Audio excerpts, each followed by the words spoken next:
Okay, Mike. Yeah. Good evening, everybody. Can you hear me? My name's Cliff Weiner. I am president of the POA. Thank you for all coming out on such a nice sunny day. But we need the rain. We always need the rain. So first on our agendas, we're going to stand for the pledge to the flag and remain standing for a moment of silence.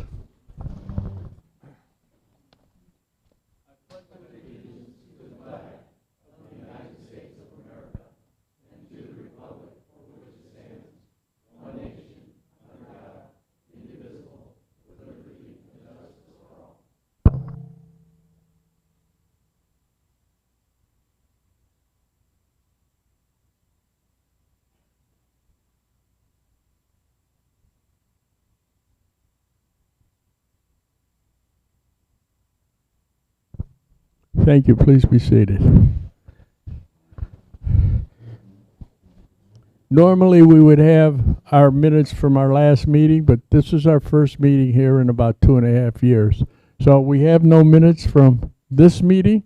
I will tell you that starting next year on the first Thursday of every month in the months of January, April, July, and October, we will be having meetings here. First Thursday, 7 o'clock. So these minutes will be read at our January meeting. So next is our treasurer's report from our treasurer, Ash.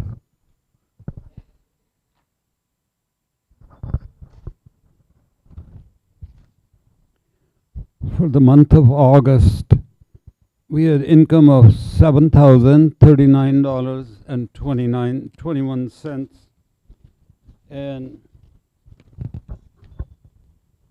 and our expenses were $20,122.83, leaving a deficit negative cash of $13,084.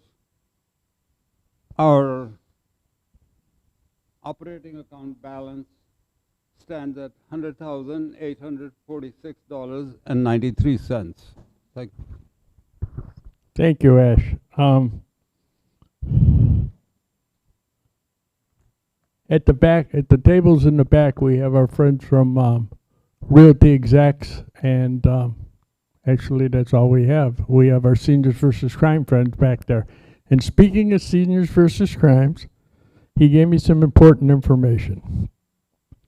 First of all, and this applies to the whole villages, but probably more to the residents that live south of 44, because you're newer and in most cases more gullible to the shenanigans that are pulled by some of the contractors. If you're going to have a pool put in, please, please, please contact Seniors versus Crime and make sure they're the contractor you're trying to use, without me mentioning any names, are legitimate and don't have any complaints. There are 2 contractors out there that between the 2 of them have over 100 complaints.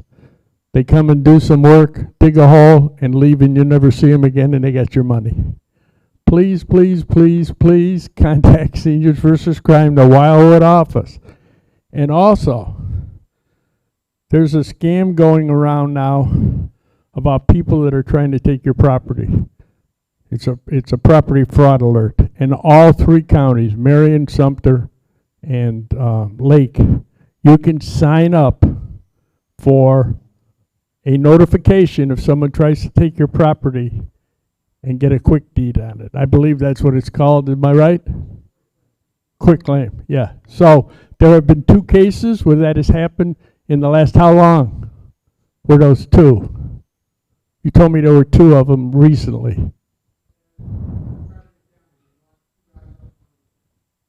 Okay. Okay. So, thank you. So, if you're gonna, if you want to protect yourself, and it works because I'm signed up in Marion County, the portion that I live in. Please, if you need any more information, you can see me after the meeting. I can tell you how you can do it. But please, please don't put a pool in without calling Seniors versus Crime, unless you're using T&D. If you're using T&D, they're reputable. You're not going to have any problems. Anybody else? I'd give them a call. I told you about our new meetings. south of 44. Our meetings are video recorded and live streamed on our Facebook page. Deb, you want to talk about Facebook? I know you didn't said you didn't, but that's okay.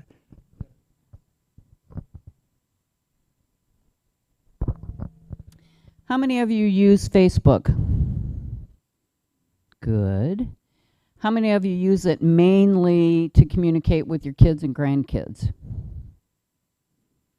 Well, the POA has a Facebook page, and you can find us on by going to Facebook and searching for the POA of the Villages. And there you'll find information about meetings. We'll post links to our communications on there. If you and dates of our meetings. If you like, follow, and share that, we can be more current in our communications with you, which is what we are striving to do. And having said that, may I announce what we're doing?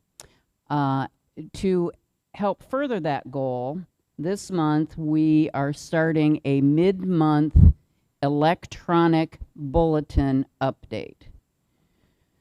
A lot of things happen in a month's time in the Villages. A lot of news, a lot of misinformation gets published in various publications that shall also remain nameless. And sometimes we feel the need to respond. Our goal is to not sway your opinions about things, but give you the information that you need to make up your own mind. And sometimes that misinformation can go so quickly that a month later, we're not sure what we're talking about anymore. So we're going to do this e-bulletin middle of the month and try to keep you updated more often. But check us out on Facebook. We're also going to be working on updating our website. We're getting in the 21st century.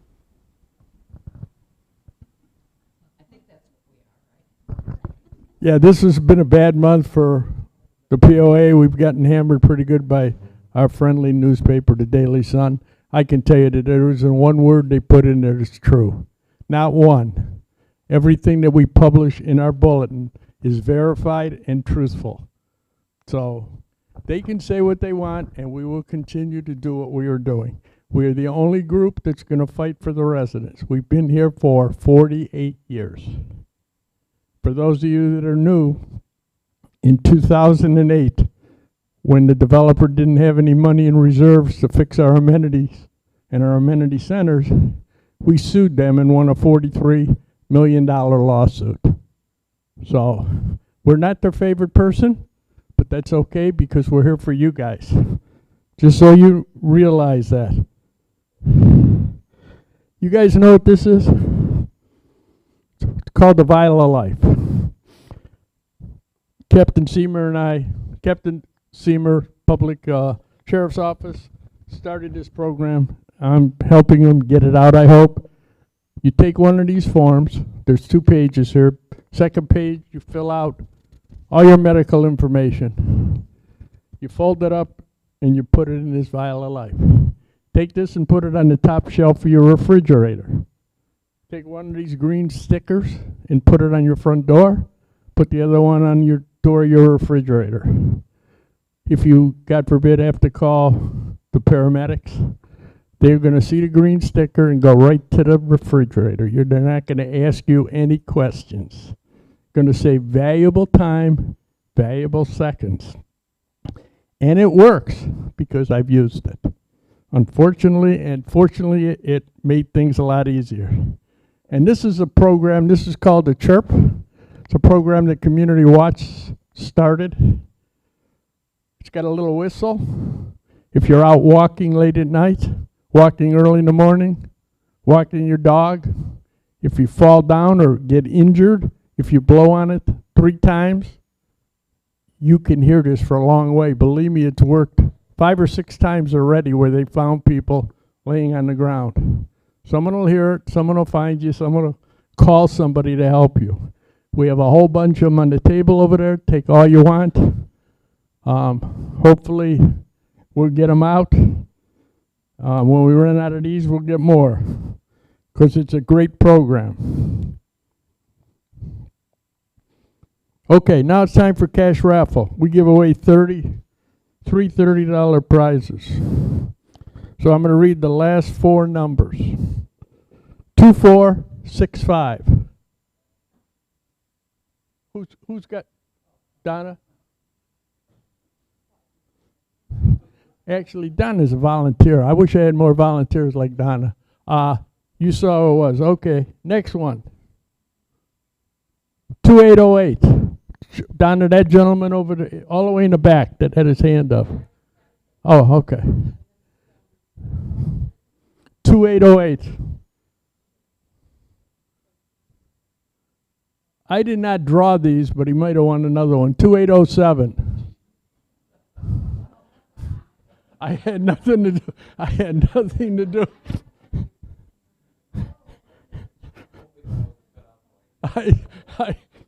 Yeah, whatever. That's the first time that's the first time that's ever happened that I know of.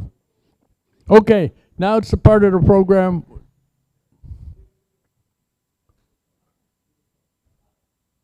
Now it's a part of the program that, thank you, sir. It's a part of the program that we call it the open forum. You can ask any question. Don't ask something that's going to pertain to what our speakers might be talking about. We'll get to that in their question and answer period.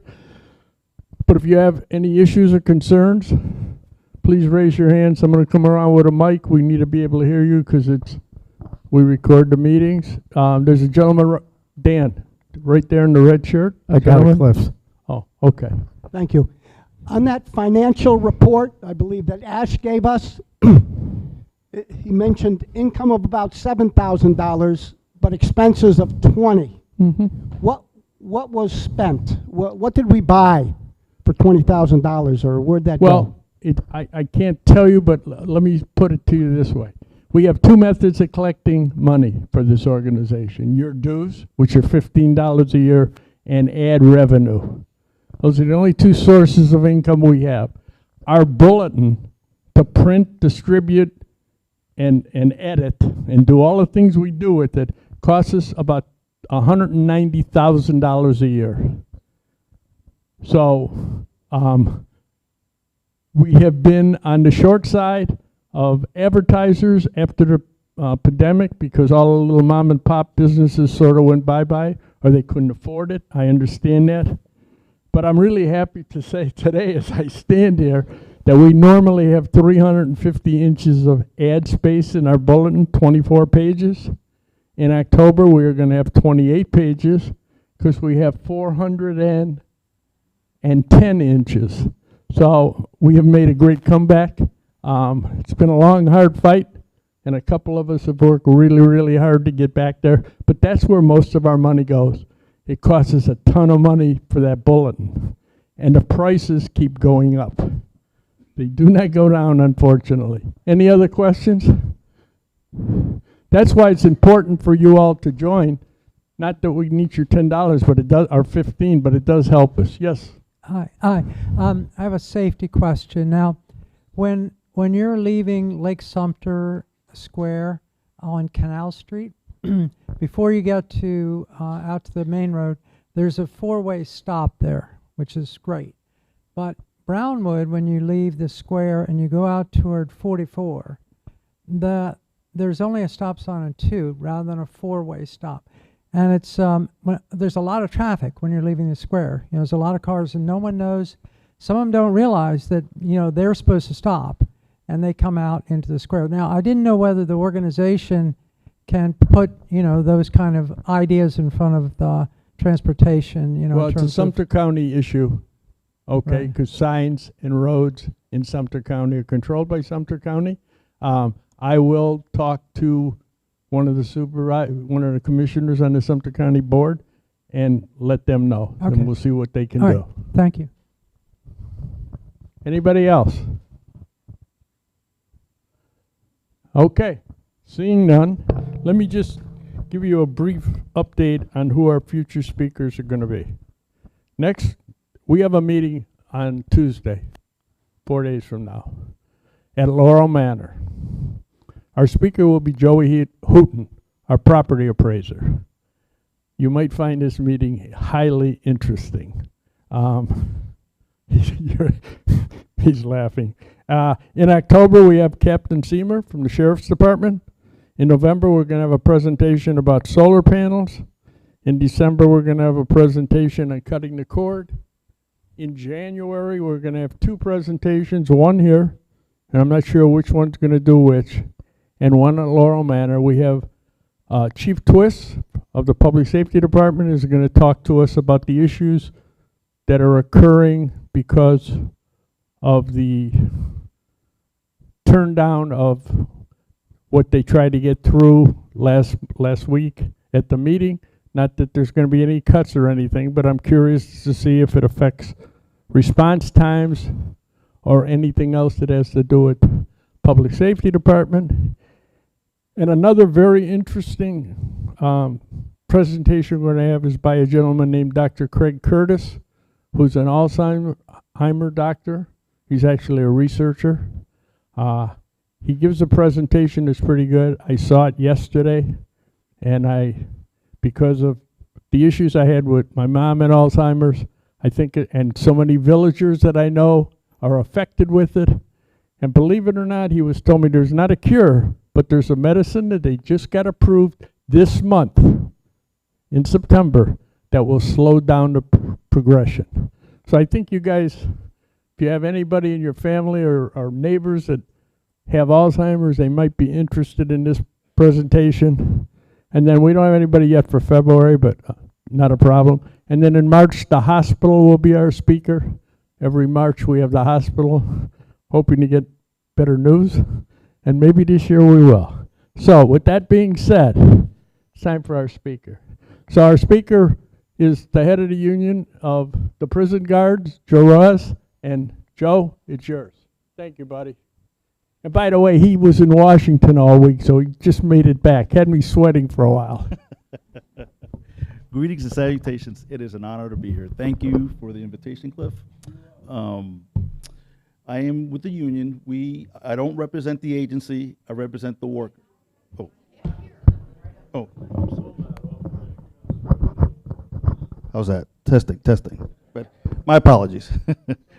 I'm here to represent the workers at Coleman. We represent over 1,000 bargaining unit staff. I don't represent the agency, so I want to make that clear. I've been a law enforcement officer for over 30 years. 28 of those years have been at Coleman. I activated Coleman in 1995. I've seen the good, the bad, and the ugly. We're in the ugly part right now. And the reason I say we're in the ugly part is because of staffing. On June 22nd, we had an informational picket pretty much across the street from here. And the picket wasn't because of this or that. It was to make awareness of our staffing issues. And if we have staffing issues, it can affect the local residents. And that's what it was about. It wasn't about stirring up trouble or anything like that. It was about making the public aware of the situation of our staff. We have officers that are working over 60 hours in a week. They are exhausted. They are tired, you know, and we are working with convicted felons. People think about the BOP, the Bureau of Prisons, as only white-collar workers. That's a lie. We have 2 penitentiaries here. We have the baddest of the baddest. We have gang members, MS-13s. We have Bloods. We have Crips. We have bank robbers. We have violent offenders that are there for life. Okay, the only thing we don't have people, the only people we don't have are people from the death penalty, which they're shipped in Colorado. No, in Terre Haute, Indiana. That's the only place. But we have 5 institutions there. We have over 7,500 inmates. And we are short at least 200 staff. Our officers are tired. So we had to picket there on June 22nd. It was cut short. It was prophetic because we was talking about the violence and our staff are getting hurt. 2 weeks later, famous inmate, I don't know if anybody's heard of Larry Nasser, the gymnast, who he was at Penn too. He got severely assaulted. He got stabbed 8 times. That brought the attention of everybody. I was on every news network. I was on Fox, CNN, and the main message wasn't Larry Nasser, it was the staff shortages. I was able to change the narrative. Instead of being about Larry Nasser, it was about our fellow law enforcement officers and the work that they do and that we need help. So this week, I was in DC because of this, because of the staff shortages. I spoke to Mr. Daniel Webster himself, the congressman for this district. He's also my congressman. I live in Apopka, so with the redistricting, he's also my congressman. So we spoke about what's going on. I told him, and he's been to Coleman before. So I said, you need to come back because you're gonna see a big change. When you walk around, you're gonna see the lack of staffing. And the lack of staffing affects everybody. Now, when we first opened in '95, there was nothing around here. It was just cows. Now the villages have surrounded the institution. And that's my concern. And that's why I wanted to reach out. And we want a partnership with members of the villages because the agency is not going to tell you anything about the institution, but the union will. We are the whistleblowers for the public. So if you want to know anything about what's going on in there, except internal security, which obviously I can't give you, but I can give you any information. That's what I told members of Congress. We are the whistleblowers for the public because you will never know what's going to go on if it wasn't for us. I brought my two colleagues here. They're both officers, Officer Spade and Officer Carchi. They also have been working many years within the prison system. But like I said, the main issue is staffing. Staffing. Just recently in Hazleton, in West Virginia, they have a camp just like we have a camp here. And this is an article that I just printed here, where they've had inmates just walk around into people's yards. See, that's my fear.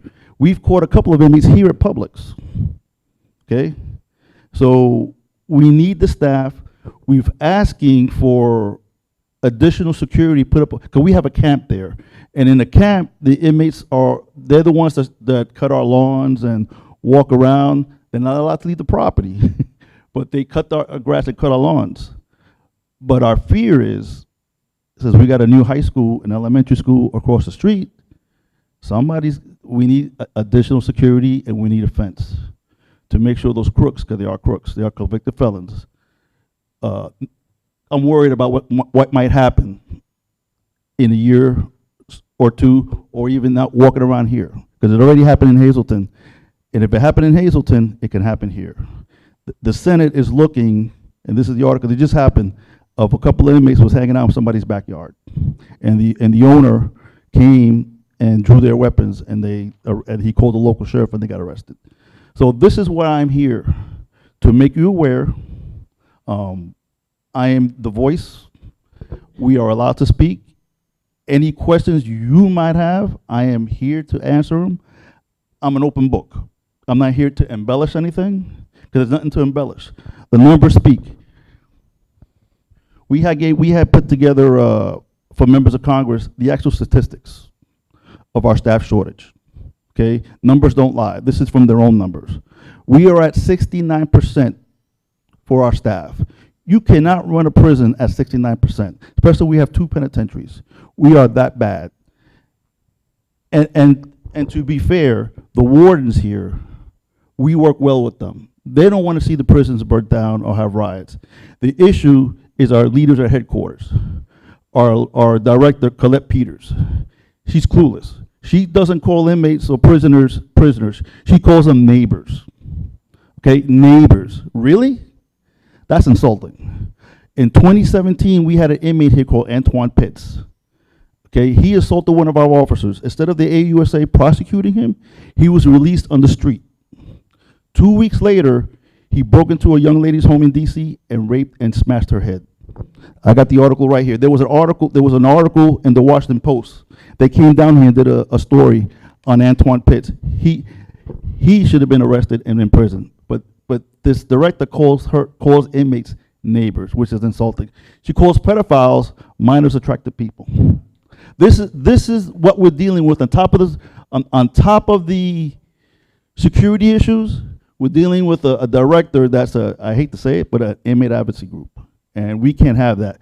So she testified Wednesday at the Heart Center before the Judiciary Committee. I was there, I sat right behind her. And finally, she got grilled. She got grilled, and because she came in there all cocky, and she left there all sweaty. Because they really gave her the business. We provided the Senate the numbers and the actual, the real numbers. Because the numbers they give to the public are a bunch of lies. We actually got the real numbers. So when we had the Senator Graham, Senator Senator Khan was the best one out of Arkansas. And Senator Cruz laid it on him. Because respect our workers. We give our lives here. We're guaranteed to go in, but we never guaranteed to come out. Because we can get assaulted, we can get killed in an instant because of the lack of staff. So this is an honor for me to be here. I appreciate the time. I would love for you guys to ask me questions.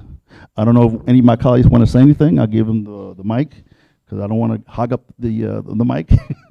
But like I said, I have notes here, but I speak from the heart. I have an outline. I didn't go through the outline because I've been doing this for 30 years. 2 years in the state, 28 years in the BOP.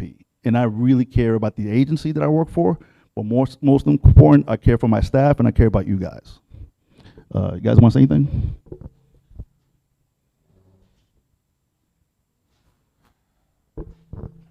Good evening, everyone. My name is Josh Karchi. I am a senior officer specialist, and I am the vice president of the union for the medium security institution here at Coleman. I'd like to thank you all for having us here tonight to have an opportunity to reach out to the community. I also live in the local area. My kids go to the schools around here. And like Mr. Rojas said, we need to send a message, and Coleman is in need of help. Our staff are overwhelmed with the amount of hours that we're doing, and we need more staffing, we need more funding, and we need the funds to be appropriately handled by upper management. Our local management works extremely well with us, like Mr. Rojas said. And Local 506 and the union here at Coleman have a unique opportunity of being one of the largest locals in the nation. That being said, the work we do here as one of the largest federal prisons in the United States, we set the pace for the rest of the nation. What we set here in policy and what we define within the laws goes across the entire nation, helping officers and staff members across all of our 200 plus institutions here at the Bureau of Prisons. We come to you guys tonight so that you can hear us and ask us questions, as the Villages is one of, if not the largest established community here in the U.S. You guys' voice roars, and we'd like you guys to help amplify our voice so that we can make our community safer for ourselves and our future generations. And we'd like this community's help as our neighbors and, you know, us ourselves being part of the community to set the pace nationally of what should be done and how things should correctly be done. Once again, Colette Peters likes to call our child molesters MAPs, or minor attracted persons, and things need to change from the top. And once again, I thank you, and I'm open to any questions, and thank you. Joe, I do have a question. because you keep saying you need our help. So what are some of the ways that this community can help you get done what needs to be done? Members of Congress, Congressman Daniel Webster, who I met with yesterday, and both our senators. And I spoke to, which I'm happy, Rick Scott's office yesterday and today. Let them know your concerns about what's going on at Coleman, because it is a security issue, not just a staffing issue it's a staffing issue for us, but it can be a security issue for the community. And all we are is the whistleblowers. The whistleblowers, we want to make you aware of the possible dangers. I'm not here to, it's not a scaremonger or whatever, but it can happen. It happened this week in West Virginia, and it can happen here. And one way to combat that is staffing, and to get a hold of our elected officials, because they listen to you guys. Because this is an election year as well, next year. This is the best time. You got a senator and the congressman up for re-election. This is the best time. That's probably why they contacted me. When I went last year, nobody contacted me. This year, they called me right away and they met with me in person. That's the best way to do it. They want to stay in office, protect society, protect the villages, and protect our officers. You don't mind if I walk around, or? If you Okay. could just clarify, Yes. put it close, if you could just clarify, I know you're saying you need more officers. What is it? They don't give you the money, you're not getting the budget, or nobody wants to be an officer, you know? We don't have the staffing. Part of that is the pay, because like I said, and I'll be honest with you, part of that's the pay. They need to change the pay bands in the federal sector. Like I said, I've been here for 28 years. The pay's been the same. Back then, the feds were up here. We were the best, the Bureau of Prisons. We're down here now. Everybody's passed us up. So part of us going up to DC is because members of Congress, members of the Senate, they can change the pay bands and make it more attractive. Raise the pay and raise the benefits. Because everybody talks about wanting to lock up the inmates, want to lock up, strong on crime. We all that. But somebody's got to watch little Johnny, which is us. And we can't watch little Johnny safely without bodies. Plain and simple. Gentlemen, I have a question first. 3 questions, as a matter of fact. Number 1, Government Day is coming up in early November at Eisenhower. Do you suppose Mr. Webster will be there? He will. He will? Okay, so we've got to nail him there. Okay, number 2, could you delineate all the different facilities you have on that campus? Because Yes. you're in different levels, aren't you? Yes.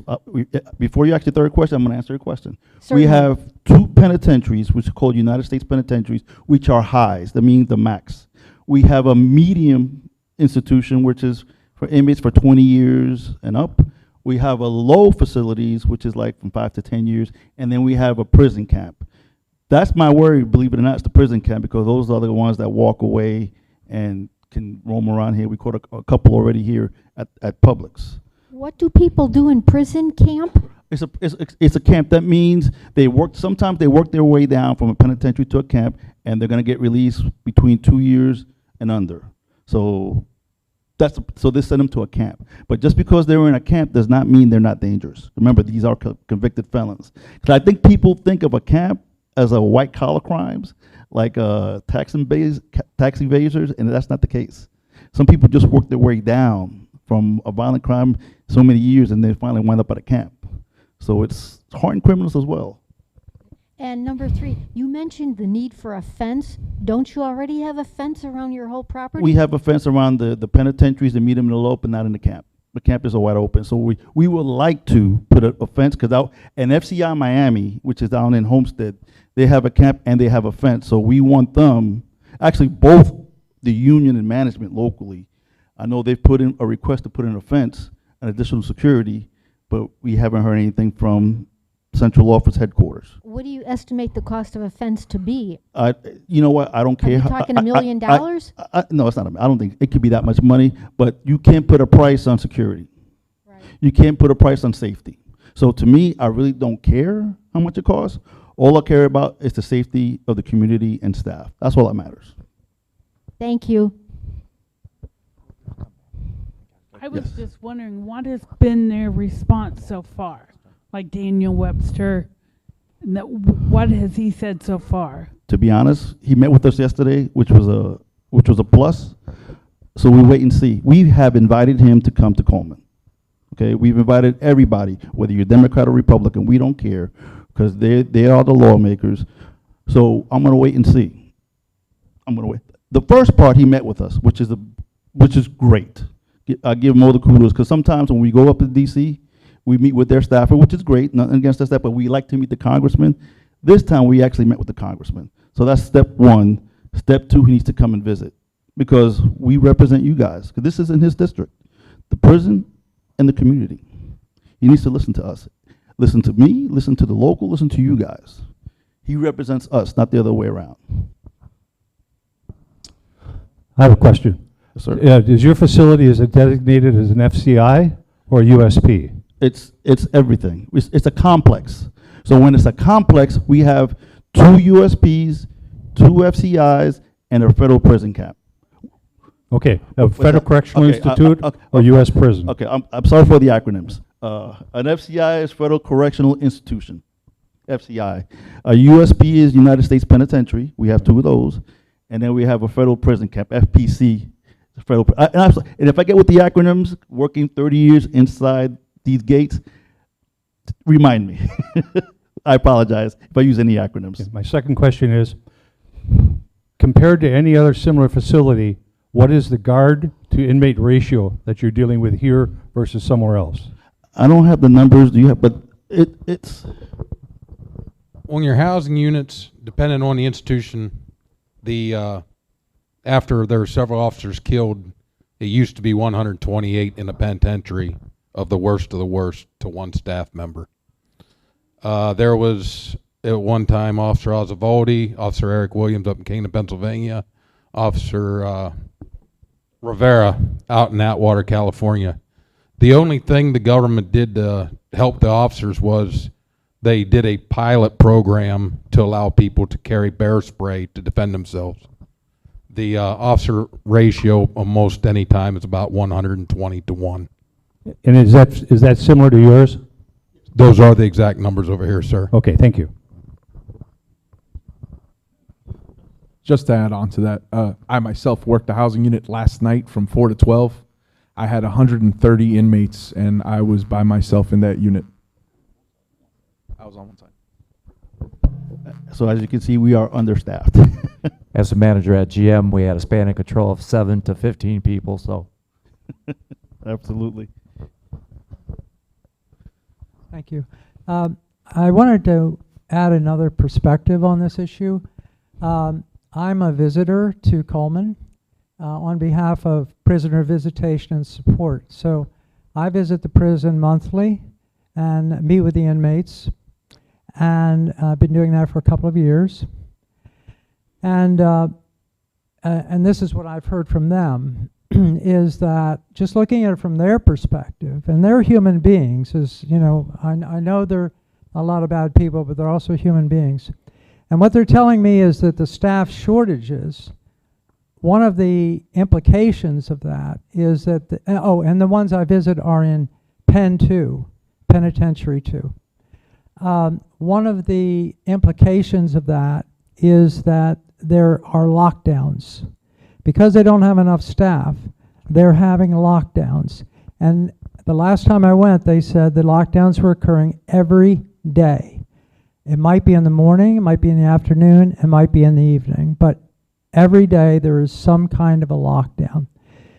And what a lockdown does is that, you know, it affects the physical, psychological, and the emotional health of the inmates. So, and it makes them more vulnerable to, you know, acting out or trying to do other things that, you know, are security issues. So I just wanted to add that, you know, perspective onto it. The other thing is, what I'm hearing in terms of the issue, if I understand it, if it's a pay issue, then essentially it's a federal budget issue, and that's why you're going to Congress. But also, is management locally, what are they doing to try to recruit more officers? Is there anything else, what are they trying to do to solve the problem themselves? I mean, they have to be part of the solution. The leadership of the local, of Coleman needs to be part of the solution. I'm going to answer your first part of your question about lockdowns. There's a couple of reasons for lockdowns. One of them is staffing, and it's true. Look, I'm a teacher there now. I've been teaching, so I'm into programs. So I understand about programming and recidivism and stuff like that. So when it comes to program, that's an important thing. And when you have to shut down programs, on Father's Day, we had a shutdown visitation and throughout the complex. That's a big deal. That's not like, so you could imagine, you have visitors coming from the out of state, flying in, driving in, paying for hotels, bringing their kids, and they can't come visit because we're shut down.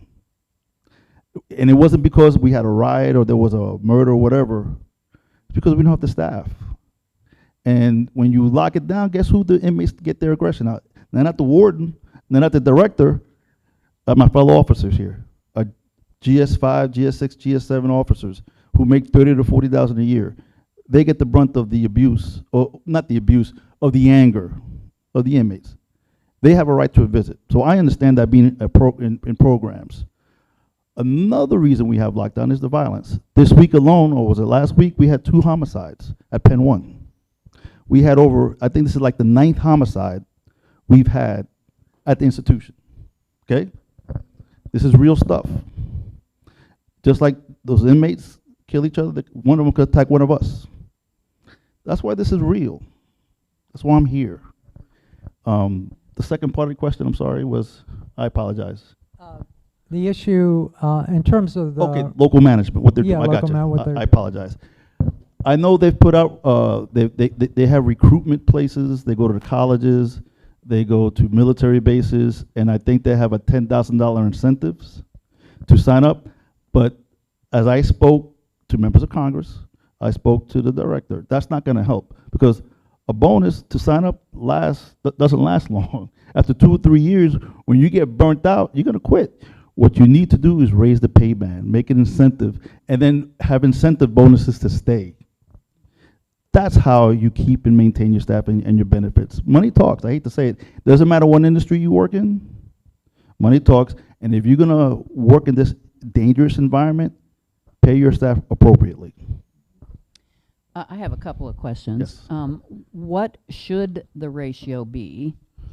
And secondly, did I hear you correctly that the average pay is $30,000 to $40,000 For an a officer, year? yes. For an officer. And you could look that up on a OPM website. They have the pay scales, and an officer starts off as a GS5, which is what, 35,000, something like that. So you can look. Like I said, not me just make it up. It's right on the OPM website, the pay scale, and it's ridiculous. I mean, it's literally ridiculous. Yes, agreed. And so, what should the ratio be? What I was trying to pull up earlier, ma'am, I'm sorry, my name's Rick Spade.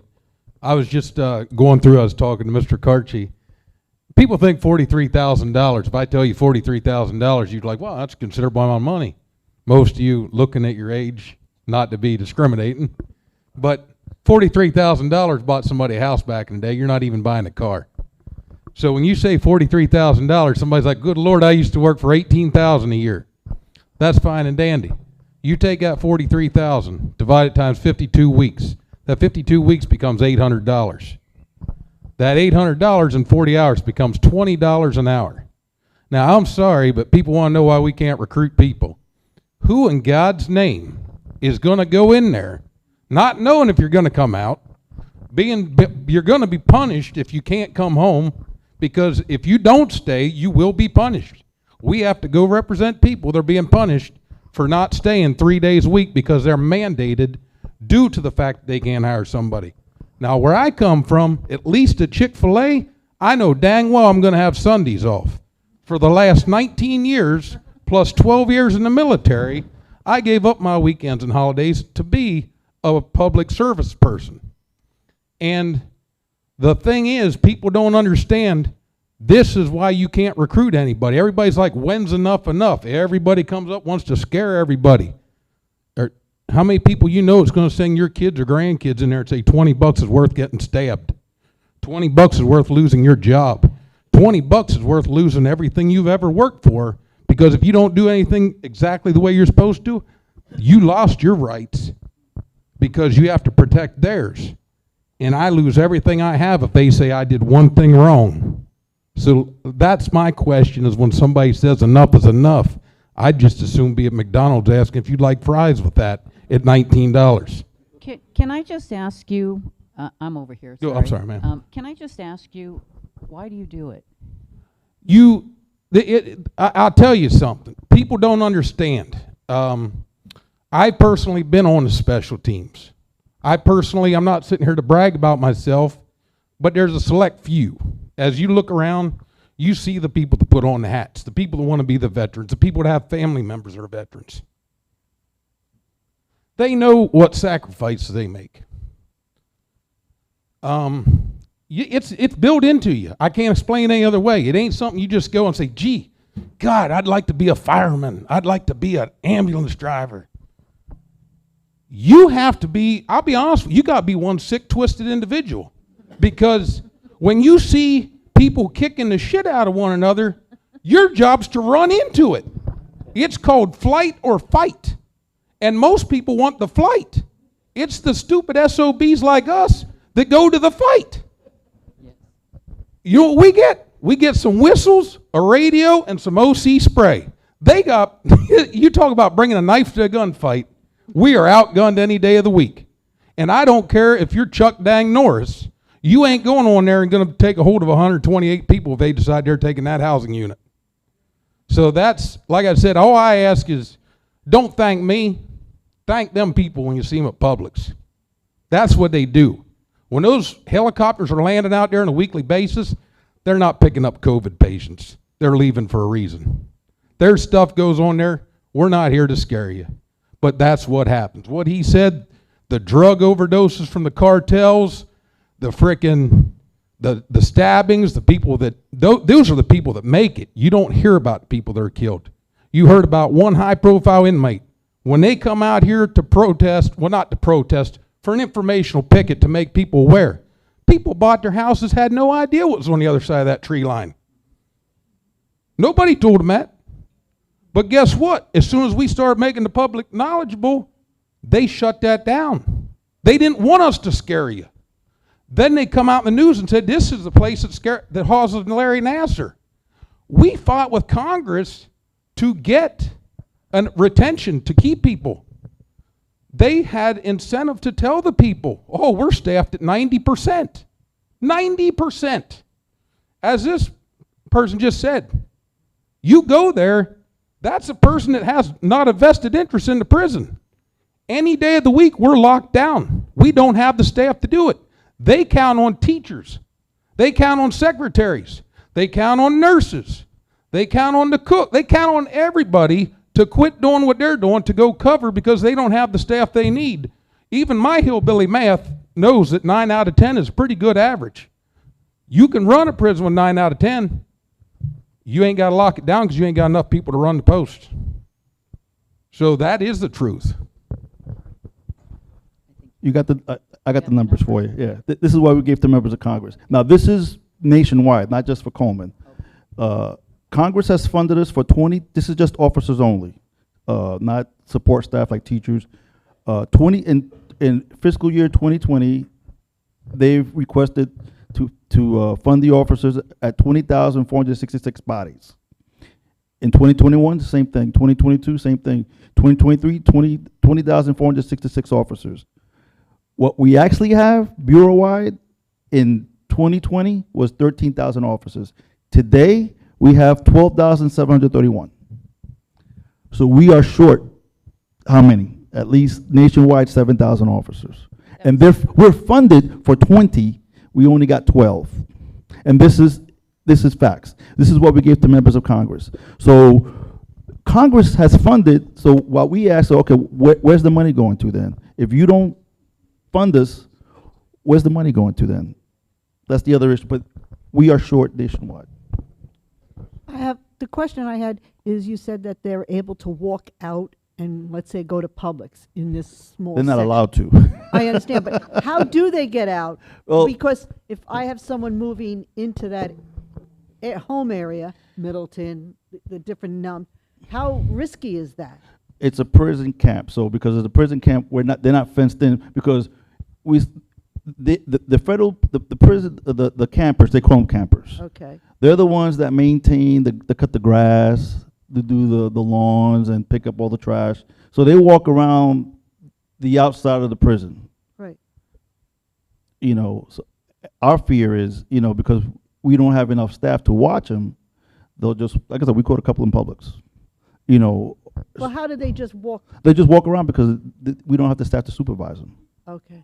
They don't have ankle bracelets or anything like that to monitor? No, ma'am. At the camp, no, they don't have monitors. I'm just. No, basically what camp is if you ever heard of a halfway house. Sure. Okay, a camp is as close as you get to getting out in public. But like he said, we don't have people sitting there as soon as they do it. We have somebody sitting on go. If you're running down 470, one of the measures we just put in place is now you see there's a gate up there slowing down traffic, checking everybody coming on. That's a person to make sure, it's not as much to make sure people coming on, it's making sure there's nobody going off towards you. That's one step we made locally with management. But like I said, one thing I thought was funny when Mr. Rojas said that about up in Hazleton. That's exactly what happens. It sounds ironic that somebody that was been arrested has been arrested again. You're in jail, but you've been arrested again while you're a camper, so that's kind of ironic. My other question is, like, who do you write to? Is there addresses or phone, like? Members of Congress. You got that Daniel Webster. Daniel Webster, because this is his district. Okay. And Rick Scott and Marco Rubio.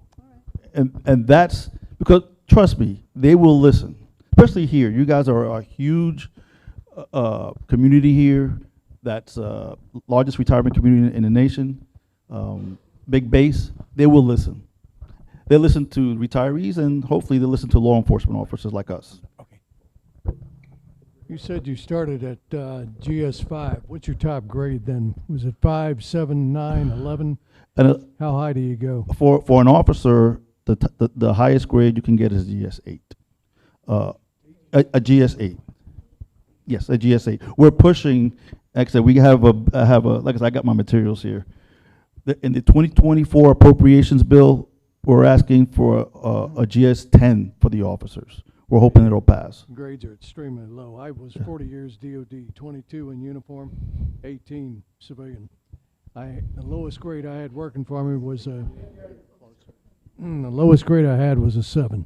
Okay. So you guys are extremely low paid. Yes, thank you. And you know that already, but I appreciate that. Yeah. And that's what we're asking for. And like I said, we've done our legislative work.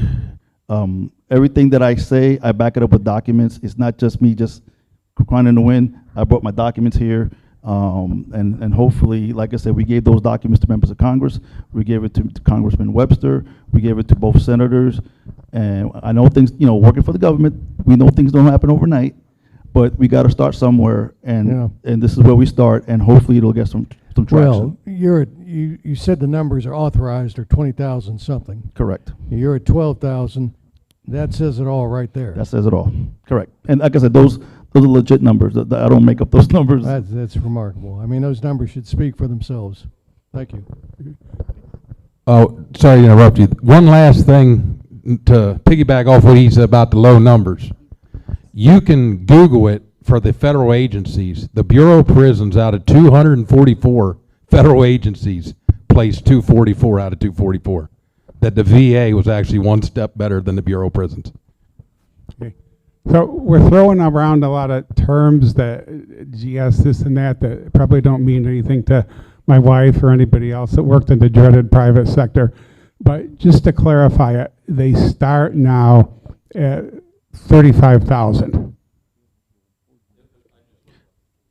Okay, 46,000. It's a They start at how much? A GS5 step 1 is, okay, it's 46,000. 46,000. And where would you be in 3 years if you started at 46,000? It goes to a 7. It goes to, you get a GS5, the GS6, and GS7, whatever a GS7 is. The most you can go up for an officer is a GS8, and then try to get promoted to in management. So therefore, the highest paid guy would be about how much? 55? 65,000 maxed out. 65, yeah. I At the mean, GSA. it's obvious why they have so many vacancies. What would, in your opinions, what would an adequate amount be that you could actually go out to high schools or military and recruit a lot of people and they would say, yeah, this is a pretty good job, I'll take that? From what we've seen and what we've done actually a lot of analysis of the local area pay. Hillsborough County Corrections down by Tampa, they are currently starting officers at $80,000. Within 2 years, you're topping out at $87,000, and that's not to include the overtime or the bonus incentives that county is offering. And they also get a 80% retirement after 25 years of service, whereas with 25 years of service for the Federal Bureau of Prisons, we actually get 39% of our highest 3 pay without overtime. All county areas and all local law enforcement have now adopted a practice of actually paying you a high percentage of your to your retirement of your salary, of your highest salary, to include your overtime. Thank you. And that's one of the things we spoke to the senators and the Congress. I go, I don't know if things don't change, and again, I don't mean to scare you, but you got to deal in reality. I don't know who's going to be running this prison if they don't change the pay scale. Just for a general knowledge thing, I don't know how many of y'all had any work done at your house lately. Probably pretty new houses. But do you think you can get an electrician to come into your house in the villages and do anything for $35 an hour? That's what we're getting paid as professionals, and we actually get paid a grade higher because we supervise the inmates and teach them a trade. So that should answer your question of what this pay is for basically everybody involved. I'd also like to take just a, I'm sorry, did I interrupt somebody? I'd like to take a quick moment as well to also, because I'm also looking at Mr. Rojas's notes here, and I apologize, we've all been working hard to support him while he was up in DC this week. It's not just staffing, it's not just security, or it involves security, but we're also talking about narcotics coming into this area. If inmates are able to get narcotics into a secure facility, and we're getting the type of narcotics now that are causing overdoses, we have officially seen fentanyl. If it's getting through our gates, that means it's driving through your neighborhoods. And what we're trying to do is set the pace nationally so that we can work with local law enforcement. We can get the funding that we need to stop this, because it's going to affect every single one of us. And it's going to affect every single one of our family members, especially when we're coming to work here and all you have to do is open an envelope to make sure that it's okay. And that envelope has a plume of smoke out of it that's dust. We've had here in the state of Florida over 5 officers, law enforcement officers in the last 2 years that have overdosed on fentanyl doing area checks. It doesn't take one puff of the Narcan to help. The female deputy that was here in Central Florida, it took 4 doses of Narcan just to get her heart back to a normal rhythm. In a prison environment, when I'm by myself locked into a housing unit with 130 inmates, and all I have is a radio, and there are locked doors between me and my coworkers that are coming to help me, I hope that somebody has Narcan within 10 minutes to get me. And that's why we need more staff, more security procedures, and we need to do it on a national level so that we can help everyone.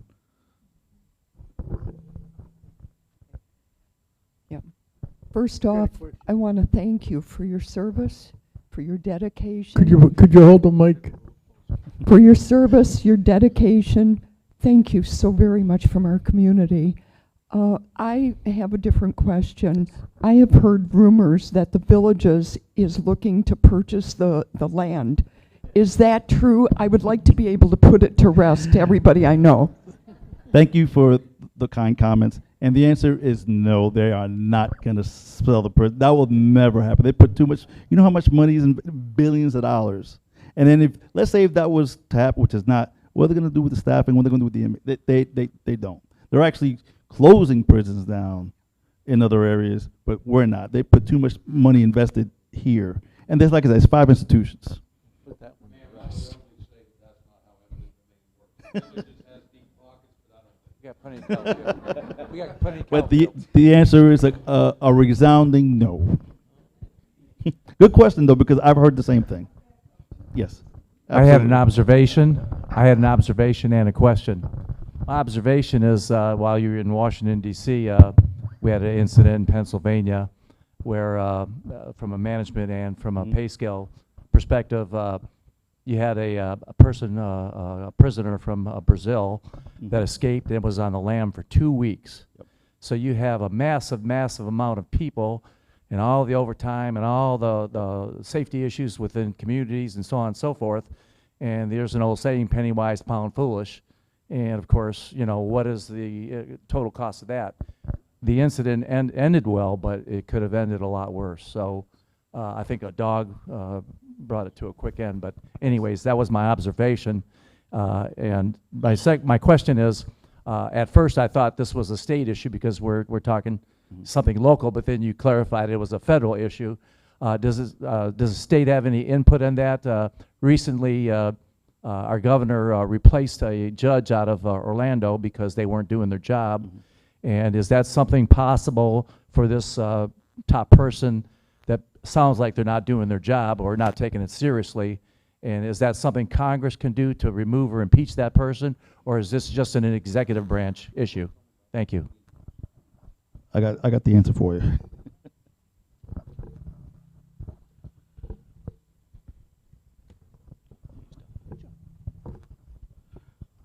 The governor cannot do anything. The state, because that's a federal. Congress can. There's a bill called the Federal Prison Accountability Act, which says, because right now, the Bureau of Prisons under the Department of Justice is the largest law enforcement within the DOJ, over the FBI, CIA, we're the largest. And every director is confirmed by the U.S. Senate, except for the Bureau of Prisons. The director is appointed, and that's it. There's a bill that we're pulling forward. We went to members of Congress. They actually got on the floor. It's called H.R. 4131, which says it will be appointed by the president, but confirmed by the members of Senate. We would like that to happen. That way, the director is held accountable by members of Congress and the Senate. Because right now, the director, she can do whatever she wants because she's under the wing of the current president or any president who appoints. So we want our director to be like other directors to be appointed, just like the VA director is appointed and confirmed. The FBI, Christopher Wray, he was appointed and confirmed. We want Colette Peters, she's appointed, but has to be confirmed by members of Congress.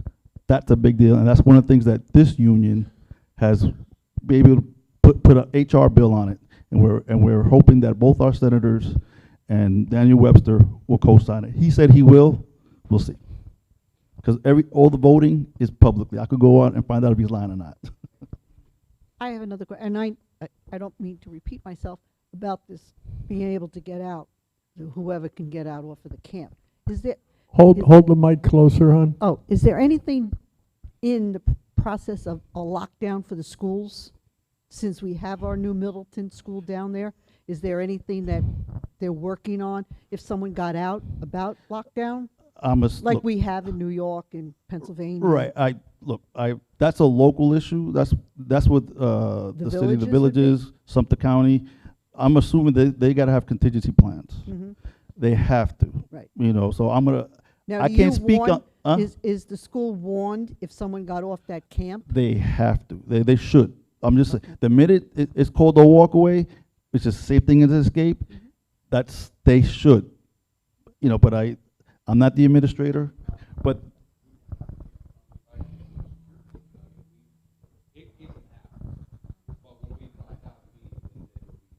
yeah, we'll put on escape post and stuff like that.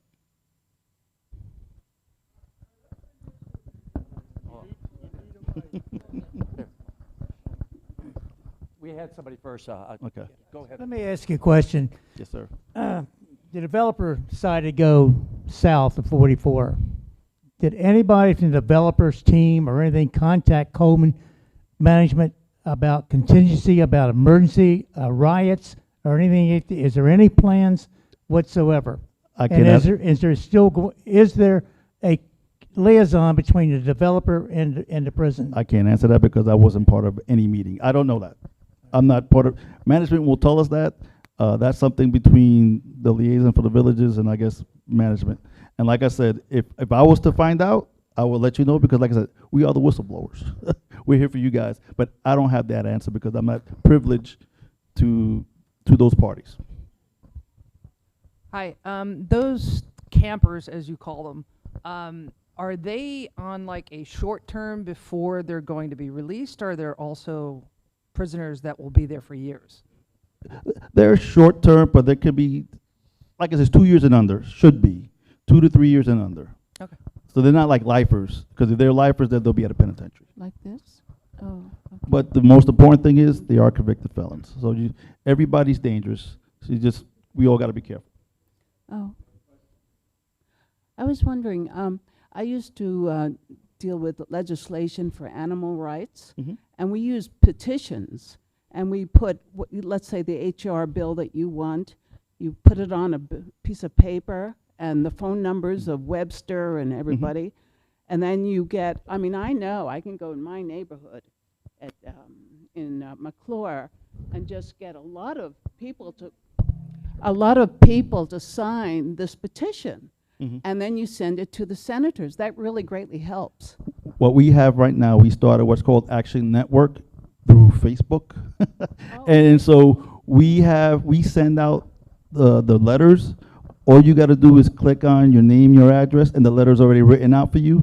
And it goes right to Daniel Webster and both our senators. So we do have that there's a bunch of bills that we have here. I have here, like it's about 5, all law enforcement bills, all safety bills. We have it written out, that's already in Congress, and we do send out action networks. And it's through Facebook, we have a Facebook page. So it's on Facebook, and it's Action Network is the name of the thing. And our legislative coordinator, who's not here today, because the nerve of her, she went to Iceland on vacation. How dare her? Her name was Peyton Perry, and she's the one in charge of that. And so, but yeah, we do have that going on. Electronic petition, what we have. It's a local 506. Local 506 Coleman. Send it to us. We will put it in. Okay.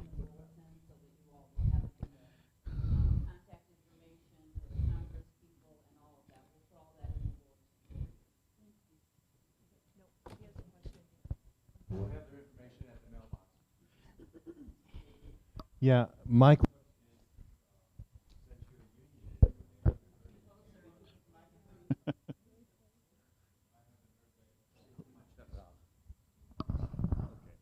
I'm pretty loud anyway.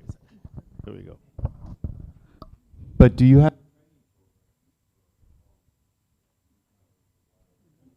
Can't hear.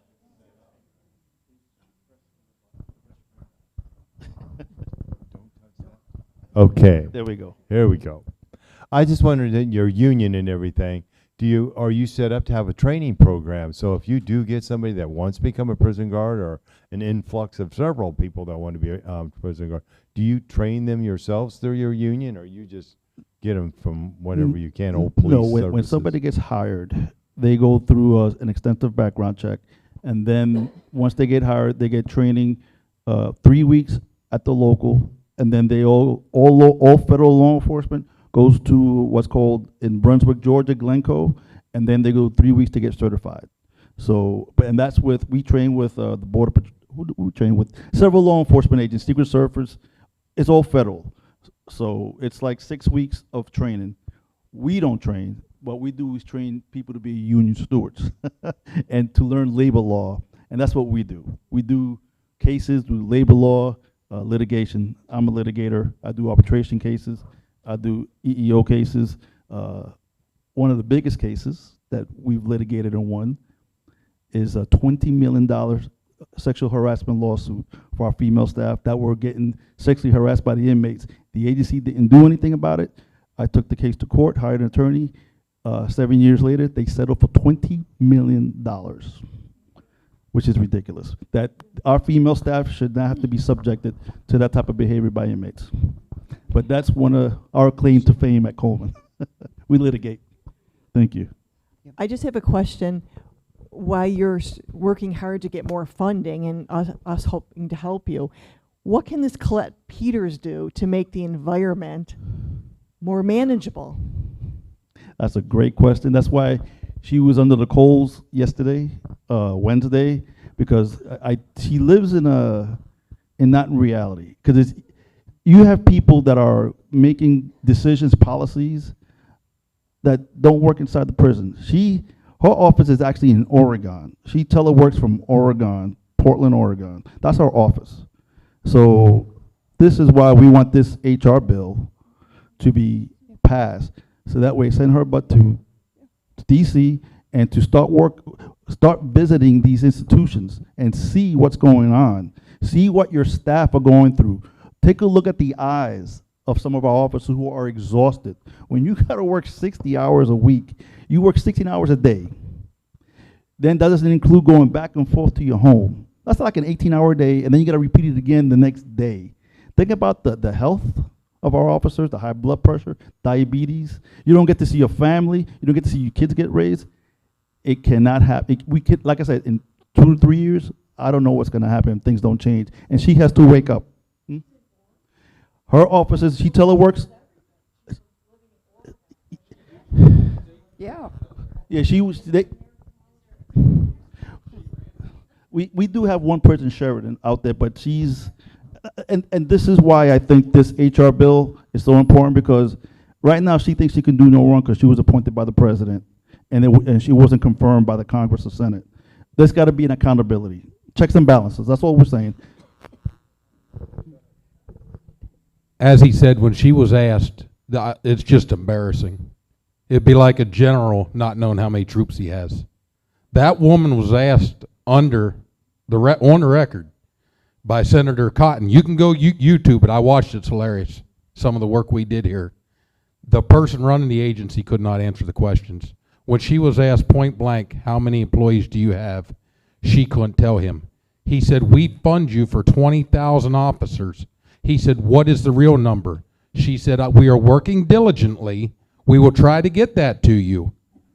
We are working very diligently with my team. He said, I need a rough estimate. Do you have 8? Do you have 18? She said, I would have to say 18. Tom Cotton from Forest City, Arkansas said, ma'am, you have 12,000 people. You don't even know how many people you have in the trenches. That's how far out of touch they are. Remember that name, Colette Peters. She's coming to visit in November, we heard.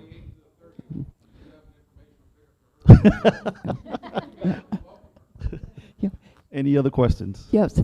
In the event that there is some kind of a riot or a breakout, how is the public notified? Do you have a siren? Will it be broadcast?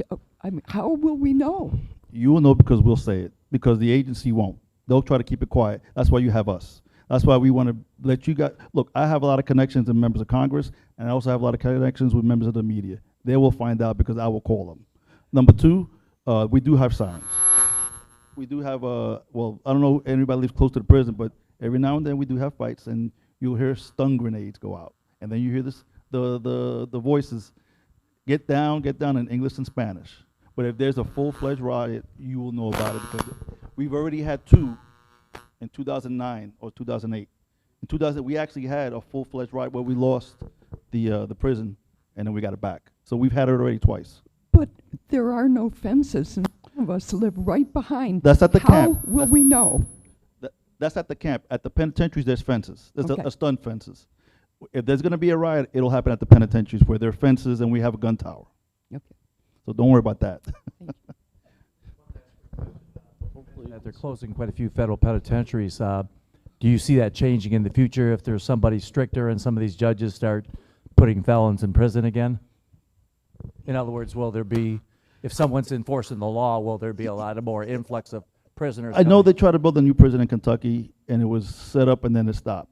You know how politics goes, whether you're Republican or Democrat, it's always, the first thing they got to do is staffing and changing the pay band. I know it sounds like a broken record, but you know, I love it that everybody wants to lock these guys up, but you got to staff the prisons, you know, and if inmates are in prison that deserve the rights, deserve programming, but we can't give them programming if we're constantly pulled to be an officer. It's crazy.